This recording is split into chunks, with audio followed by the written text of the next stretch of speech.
तर आता आपण लंचसाठी आलो आणि लंचसाठी काय मिळतं ते मी तुम्हाला दाखवतो. हे चपाती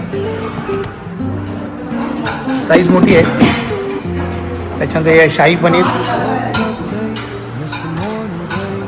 देन तुमचं मोरू करी. ही केरळाची म्हणजे कढी आहे, म्हणजे आपली जी असते ना ताकाची तशी कढी आहे. एक नंबर बनवली आहे, त्याच्यामध्ये पायनॅपल वगैरे टाकले आणि आज सांबार हा यांचा ट्रेडिशनलच आहे, असतोच जेवणाबरोबर. हा दाल फ्राय थोडा नॉर्थ इंडियन टाईप्स आहे, नॉर्थ इंडियन येतात म्हणून त्यांच्या करताय.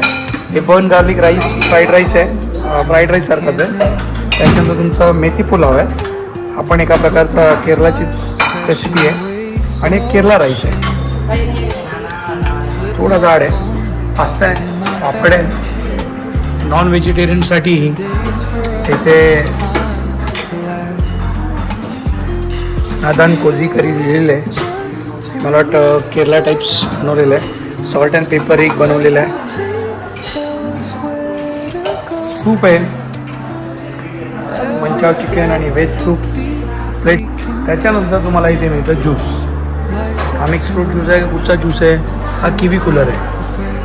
ठीक आहे. त्यानंतर हे सगळे लोणचीचे प्रकार आहेत, सलाड्स आहेत, सगळे वेगवेगळे सलाड्स इथे ठेवलेले आहेत.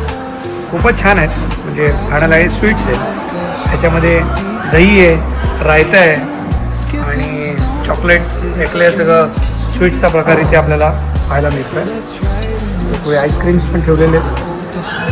हे तुम्हाला इथे मिळेल सेमिया पायसम, ही कढी आपलं काय म्हणतात खीर टाईप्स आहे. Live counter. तर हे आहे इकडचं लेमॉन फोर्टचं बुफे लंच. जेवण चांगलं आहे, खाण्यालायक आहे आणि मस्त आहे. हा बाहेर जातो, बाहेर लोक मी जस्ट एक विंडो स्लाईड करून बघतो कसं वाटतं बघा. हा व्ह्यू बघा, असं थंड वारा आला आहे, खूपच मस्त वाटतं.